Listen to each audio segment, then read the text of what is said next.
Eh bien bonjour à tous, Sébastien de la chaîne SmoothTech. Aujourd'hui on se retrouve pour une nouvelle vidéo sur les batteries.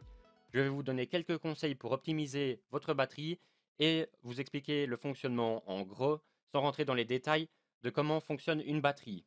Alors je me permets de faire cette vidéo tout simplement parce que j'ai fait un travail de fin d'études sur les smartphones et donc je me suis également renseigné sur les batteries. Et souvent je vois des gens qui utilisent très mal leur batterie, soit en la faisant recharger toute la nuit, ce qui est pas très bon, soit en la déchargeant complètement, ce qui n'est pas très bon non plus. Comment fonctionne le stockage d'énergie? Alors, le stockage d'énergie des batteries lithium-ion, les batteries les plus utilisées de nos jours, sont basées sur l'échange réversible d'ions lithium entre une électrode positive et une électrode négative. Lors de la décharge de votre smartphone, les ions de l'électrode négative vont se déplacer vers l'électrode positive. Et comme vous pouvez le deviner, c'est le cas contraire lors de la recharge. Les ions de l'électrode positive vont passer dans l'électrode négative.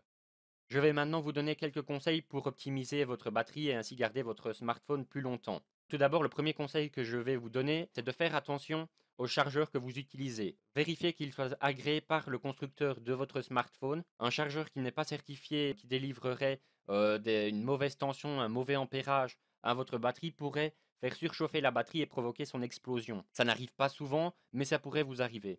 Un conseil qui va avec celui d'avant, c'est également si vous devez remplacer votre batterie, c'est de prendre une batterie qui est agréée par le constructeur. Ne prenez pas une batterie comme ça au hasard. Déjà, votre smartphone pourrait ne pas fonctionner et en plus, le risque que la batterie chauffe et qu'elle prenne feu est assez grand. Un autre conseil, c'est de ne pas recharger votre smartphone pendant la nuit. J'ai pu tester pendant quelques mois avec un smartphone qui était déjà assez ancien, mais la batterie était encore assez correcte. Elle tenait une journée en allant sur les réseaux sociaux, en jouant à des jeux, en allant sur YouTube, etc. Et pendant plus d'un mois, je l'ai fait recharger pendant toute la nuit. Après un certain temps, la batterie ne tenait même plus une heure. En fait, les cellules de la batterie se dégradent plus rapidement quand vous dépassez 80%.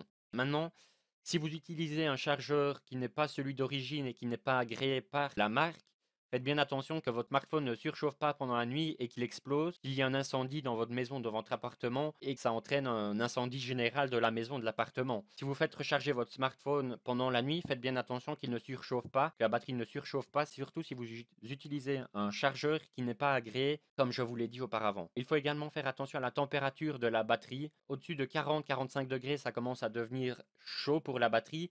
Mais à partir de 65 degrés, le risque qu'elle s'endommage ou qu'elle explose augmente de plus en plus, même si c'est rare. Évitez donc également d'utiliser votre smartphone pendant qu'il recharge. La recharge va déjà le faire chauffer. Donc en plus, si vous l'utilisez, il va encore chauffer davantage. C'est comme utiliser votre smartphone au soleil. Ça peut être dangereux pour la batterie. J'ai parlé de la recharge. Maintenant, je vais parler de la décharge. Il faut faire attention à ne pas descendre en dessous de 15-10% maximum, car tout simplement, ça pourrait diminuer énormément la durée de vie de la batterie. Vous pourriez passer d'une batterie avec une durée de vie normale à une durée de vie divisée par 2 ou par 3. Même si dans la plupart des cas, les batteries sont prévues pour se couper avant d'atteindre les 0%, il est préférable de ne pas descendre en dessous des 5%. Voilà, c'est tout pour cette vidéo. J'espère qu'elle vous aura servi. N'hésitez pas à laisser un petit pouce bleu si c'est le cas. On se dit à très bientôt pour une prochaine vidéo. Merci d'avoir regardé. Salut tout le monde!